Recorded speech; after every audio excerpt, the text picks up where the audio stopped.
Welcome to Now It's History. I'm delighted that my guest today is Will Sofrin, who has a fascinating new book out about the Coast Guard tall ship Eagle. And I'm going to introduce Will a little bit, and then we'll get into the conversation. Will is a shipwright. He has even built a small boat for Billy Joel, but he's also a professional mariner and a lifelong student of maritime history. Will, welcome and congrats on your fascinating book, The U.S. Coast Guard Cutter Eagle. And you tell the history of the ship, the tall ship that trains Coast Guard cadets. I read your book via PDF because it's not published yet. So I don't have the book, but I do have I have the Eagle in a glass bottle, I think an old London gin bottle, because in the year 2000, we were up in Halifax, Nova Scotia on a trip and toured the Eagle. So that's my only connection to it. And I don't know if you have the Eagle in a bottle, but you have the Eagle in a book. Yeah, I do not have the Eagle in a bottle. Yeah, I've got the Eagle in the book. Yeah. Thanks for having me, Richard. Appreciate it. Yeah. Yeah. Well, welcome. What prompted you to write the book? That is an interesting story. I actually had not, and this book was an unplanned book. I was in the process of working on another book that I'm wrapping up right now. And the book that I'm wrapping up right now is it's experiential learning.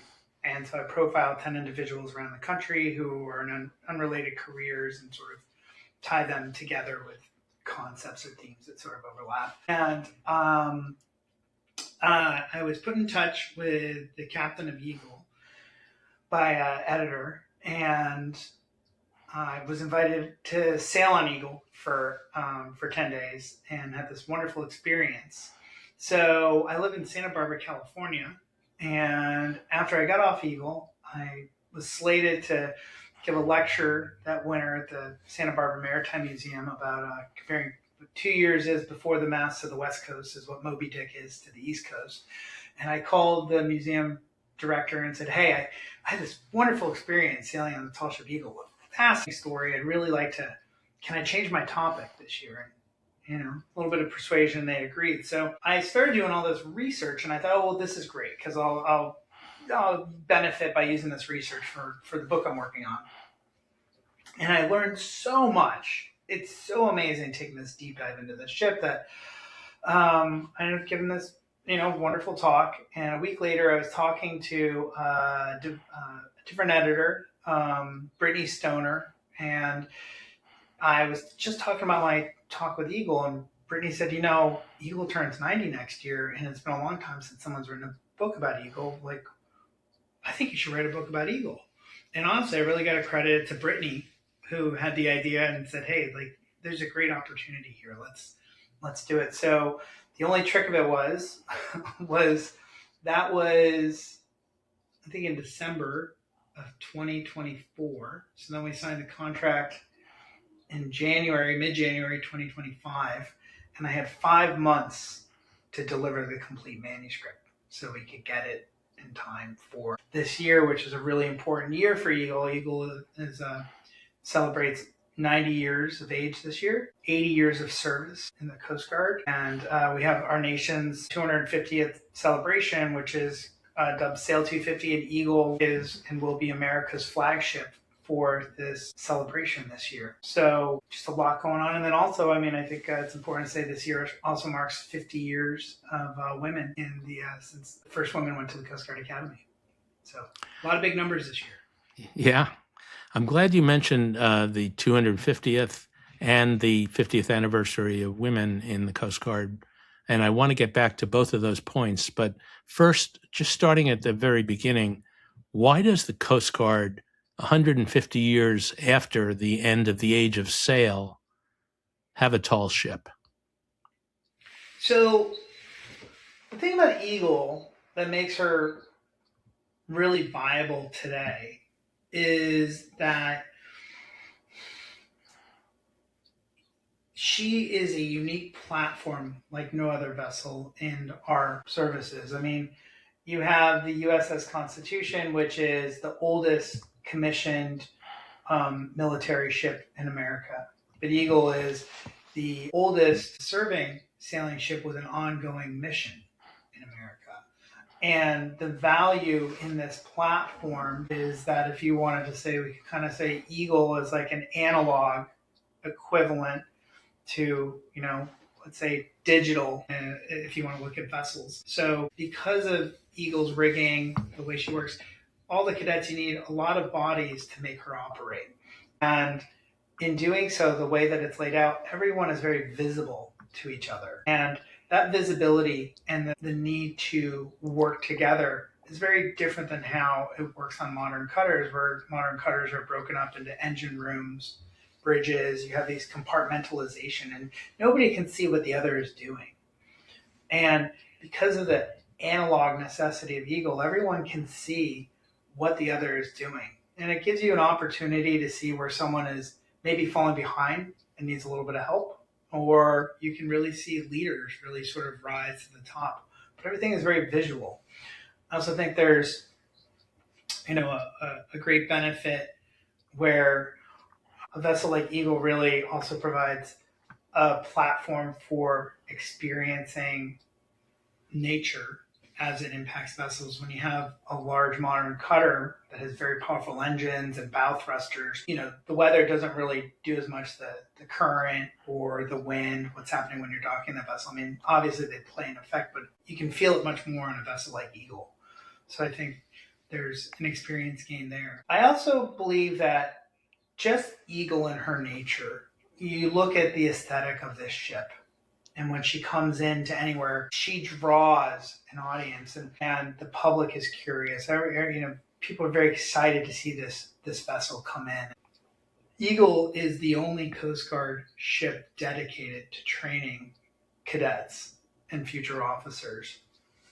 But also, she's dedicated in an ambassadorial role where she travels, she opens herself up to the public, and she does this globally and really sort of, I think, serves as, a bit of an ambassador or a platform in America.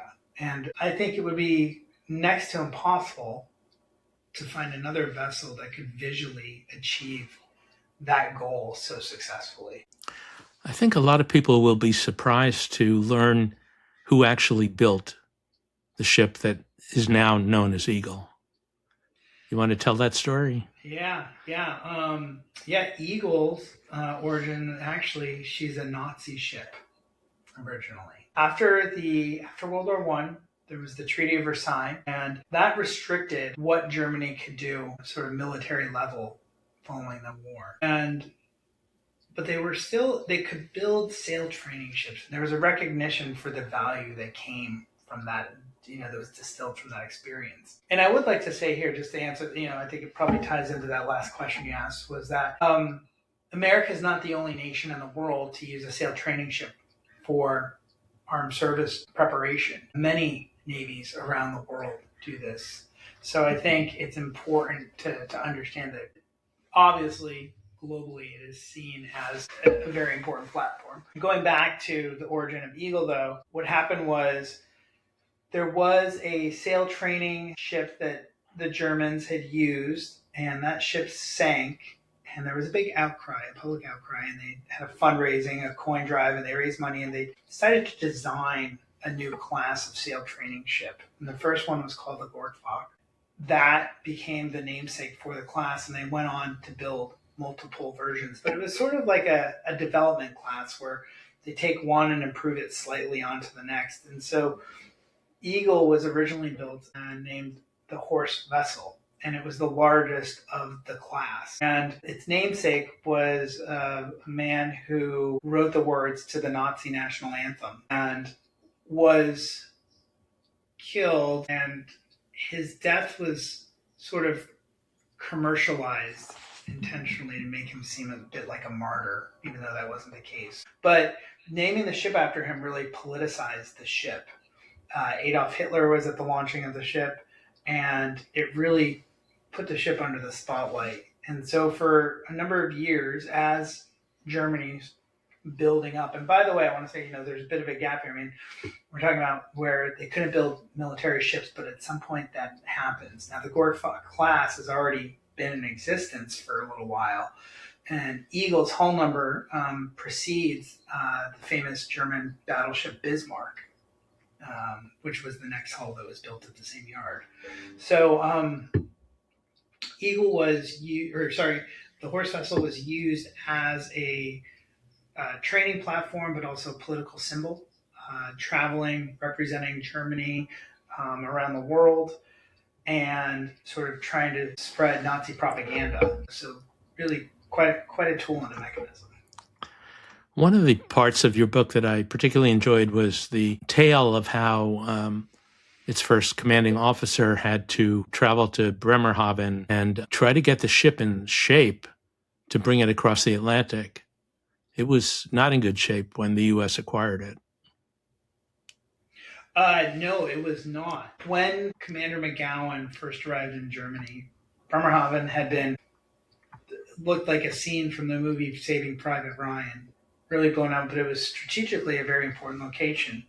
And when McGowan first laid his eyes on the ship, she was in a mud bank in the Weser River, tied up to a makeshift dock, and she had her original crew still living on the ship. They really had nowhere to go.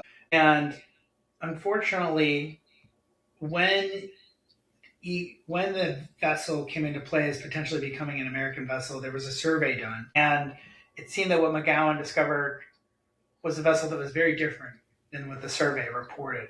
And that meant that there was a lot of sort of, what do we want to say, duct tape and bubble gum and rolling one's sleeves up, and a lot of creative thinking to pull this vessel back together that had been stripped down. I mean, they needed to make new sails, they needed a new engine, they needed new rigging, they needed almost everything to pull this ship back together. And they needed a crew to take it to New York. Yeah, so with the war over, budgets were winding down, and the world was in a motion to resume. And that meant that there was a big cutback on armed service members. And McGowan had been promised more bodies, but unfortunately that wasn't going to happen for him. And he got to a point where he was getting close to being ready for departure, and really his only option was to bring the German crew with him, which you can only imagine. I mean, we're talking about a year, maybe a year after the war ended, where the world is still so raw, and you have these sworn enemies needing to depend on each other's lives to safely sail this ship across the ocean. Talk about like a real sociology experiment. Yeah. They ran into some heavy weather coming across. Yeah, they did. They mostly had a clean transit. They started in Bremerhaven, went to England, and then down to Portugal, the Azores, and then across to Bermuda. And then from Bermuda to New York, about 24 hours out from New York, they encountered a hurricane. And this is back in the 40s, and we don't have the weather data that we have today, where it's easier to see than have the satellite imagery. So this was something that was quite unexpected, and it was a very powerful storm, and the ship really came very, very close to sinking. Thankfully, there was a little bit of luck on their side, some great leadership on board, but they did end up, I believe, shredding almost all the sails that they had. It was quite a harrowing account. You know, it's interesting, I guess, for people who are not knowledgeable about sailing, one of the challenges is if you don't have much notice of very strong winds heading your way, your challenge is to try to strip the boat of the sails as quickly as you can. Otherwise, they can get shredded. Yeah, I think one thing for people who are not sailors that's something to consider is being out in the ocean is different than being in a car on a road. When bad weather comes, a car on a road, you could pull over maybe and stop. Worst case scenario, right? But the problem with being on a boat on an ocean is there's no off switch. When it happens, and you don't get any say in when that's gonna end. So the only way to get through it is to ride it out, and it can be pretty intense. There was, of course, maybe the most gripping part of the book was the 1984 knockdown of Eagle and the associated incidents related to the weather in terms of the race that the tall ships were engaged in. You want to describe that? Yeah, yeah. So, 1984, we're talking about 4 decades later. Eagle is participating in a race, a tall ship race, from Bermuda to Nova Scotia. And there's a number of other vessels involved. And again, we've got technology, though. We're further along. Eagle has radar. But we still don't have the weather forecasting ability that we have today, where you can see weather coming, but you didn't know it as well. And they could see on the radar a front moving through. And it was at night, and the wind had been piping up. So all hands were called to deck, and the cadets are all going up in aloft. And I mean, Eagle's two forward masts are 147 feet tall. And the only way to get up there is if you're climbing multiple rope ladders to get all the way up to the top. And then you've got to go out in these yard arms. And the yards are the horizontal spars that squaresail hang from. And the cadets are all out getting ready to furl the sail, and the wind's gusting and picking up. And then all of a sudden, what happens is a big gust comes through and the ship gets knocked down. What I mean by knocked down is the wind is so powerful, it's a big burst, and it stays, that the ship gets pushed over where she heels to, let's say, 57 degrees, which is quite extreme. 57 degrees is about the maximum sort of pitch that snow or ice could hang on to a mountain surface. And your deck that's normally vertical, when it's at 57 degrees, really feels like it's 90 degrees, where you can't climb your way up, you lose all footing and control. But to even think about it, you have all these cadets aloft in the rigging, and the boat gets knocked over. And a number of the accounts, you have these cadets who are, could almost reach out and touch the water that's normally 150 feet below them. It was quite a terrible experience on board. But fortunately, there were no injuries on Eagle.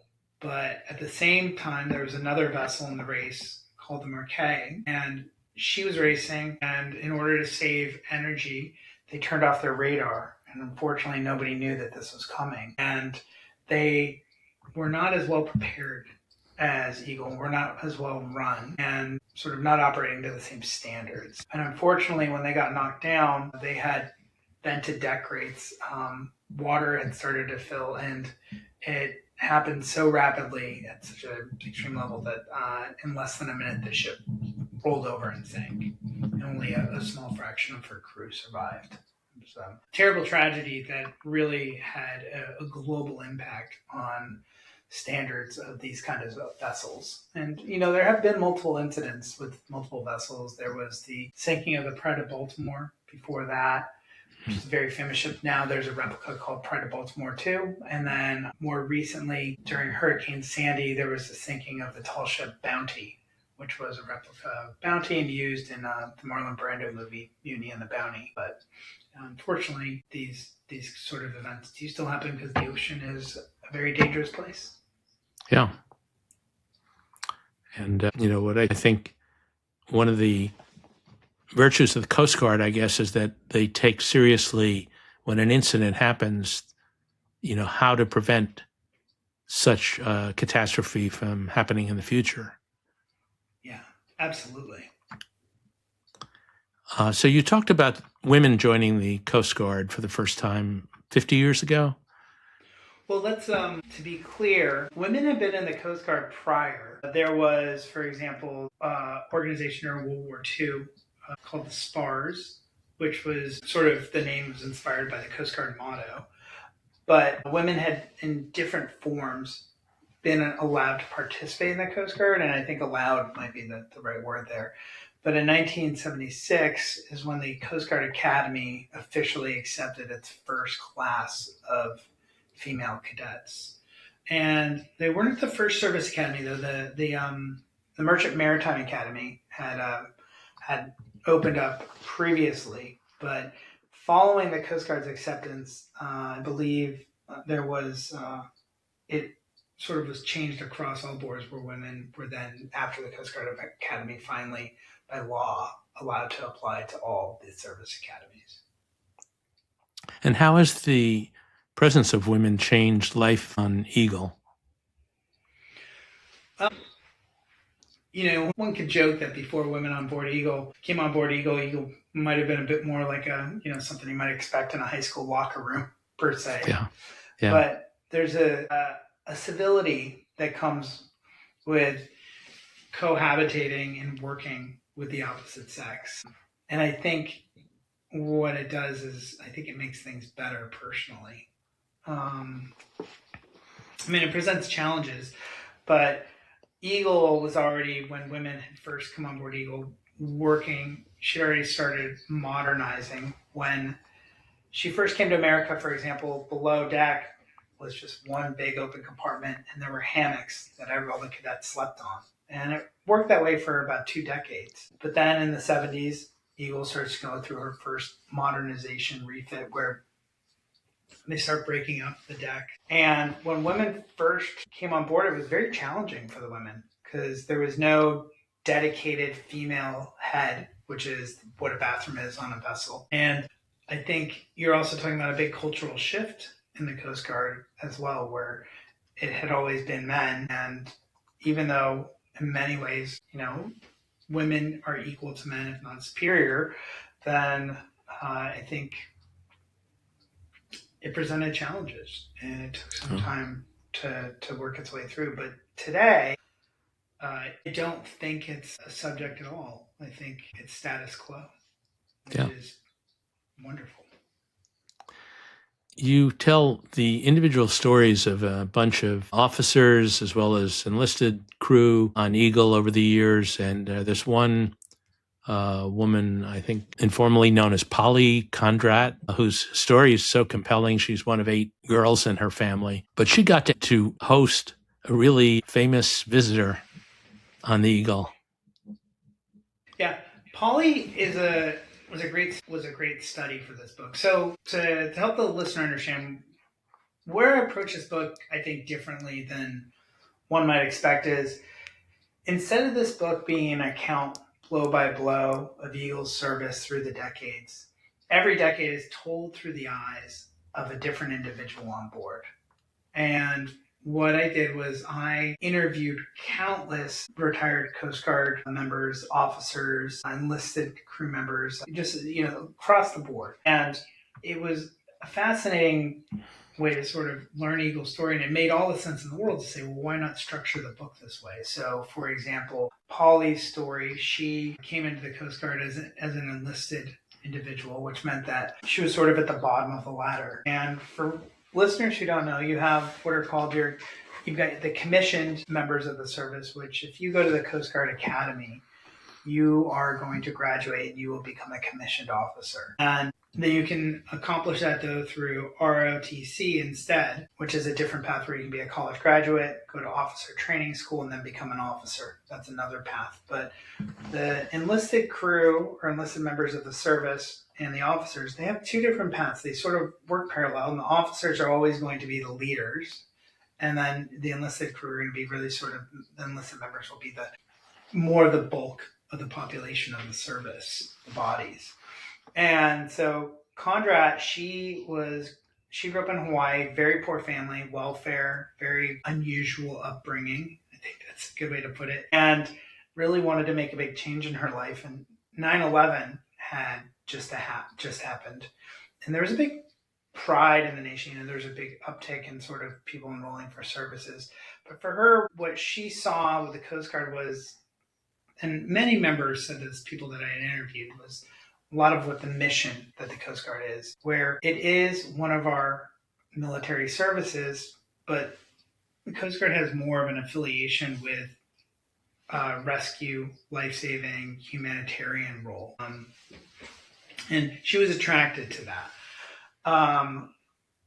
For her, coming on was a real change, though, for her life. All of a sudden, she goes from being this, sort of hippie family in Hawaii to going to boot camp and having to do all the things, this very new lifestyle.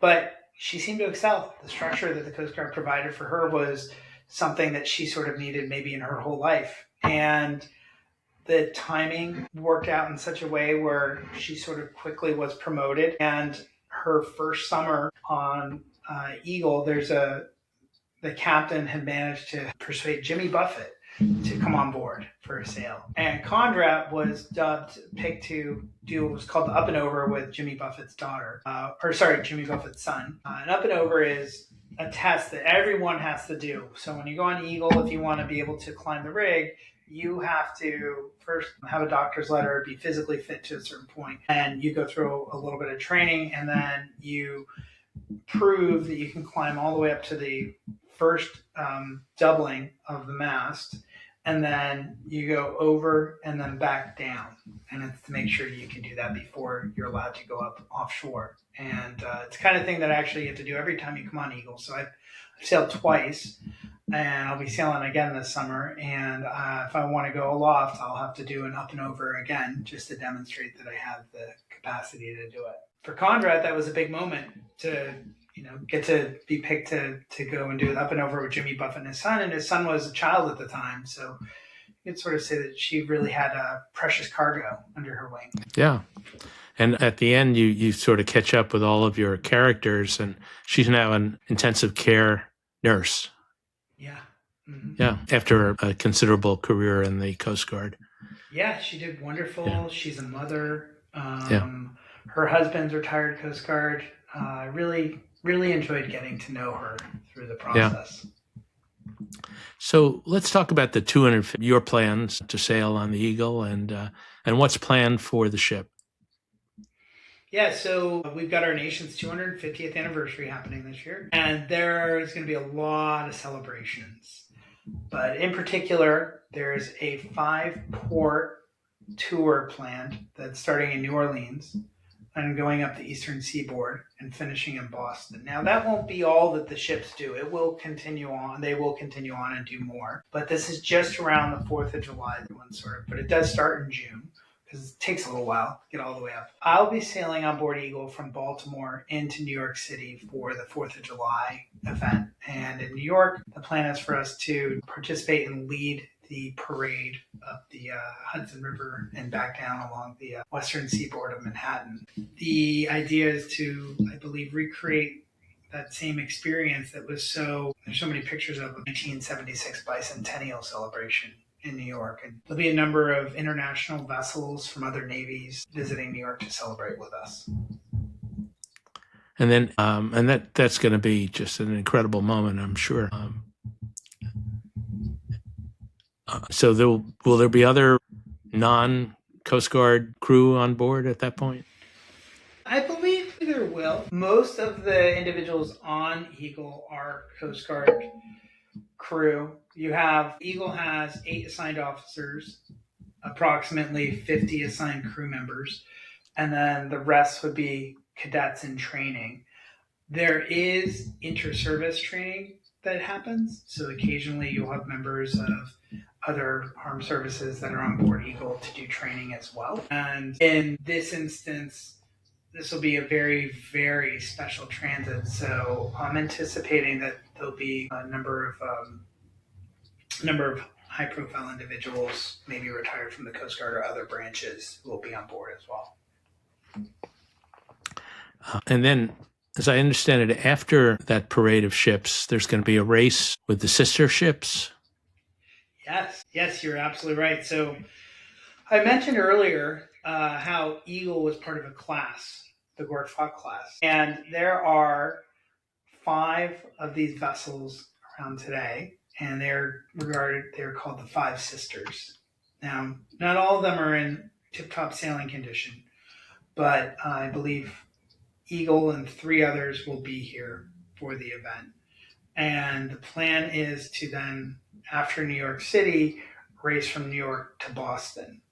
And that will be probably a pretty spectacular event for anyone who can get their eyes on seeing these vessels all sort of sailing together. Are you going to be on that leg of the trip? I will not, unfortunately. Yeah. That would have been a great leg to have been on, but I must say I'm very excited to be on board for the 4th of July in New York Harbor. It should be a lot of fun. Yeah. Will, again, congratulations on the book. Do you think we left out anything that listeners or viewers might want to know? Yeah, I think when I was doing my research for that first lecture that I was going to give, I think the Coast Guard is maybe less understood and appreciated than it deserves. And I bring that up as I used to be a professional mariner. I was a professional sailor. I had a 100-ton captain's license and worked in the industry, and I had very good familiarity with the Coast Guard. I have read many books about Coast Guard rescues. Big fan of movies like The Finest Hours. That was a movie that I enjoyed quite a bit. But what really knocked me out when I was preparing that lecture was trying to understand the history and the origination of the Coast Guard. How did it come to be? And so this book, I really try to include a lot of history about the Coast Guard. Originally conceived as the Revenue Cutter Service. I mean, it was founded by Alexander Hamilton. He was the one who created it. It is the oldest continuously run service in our country. I mean, older than the U.S. Navy right now, actually.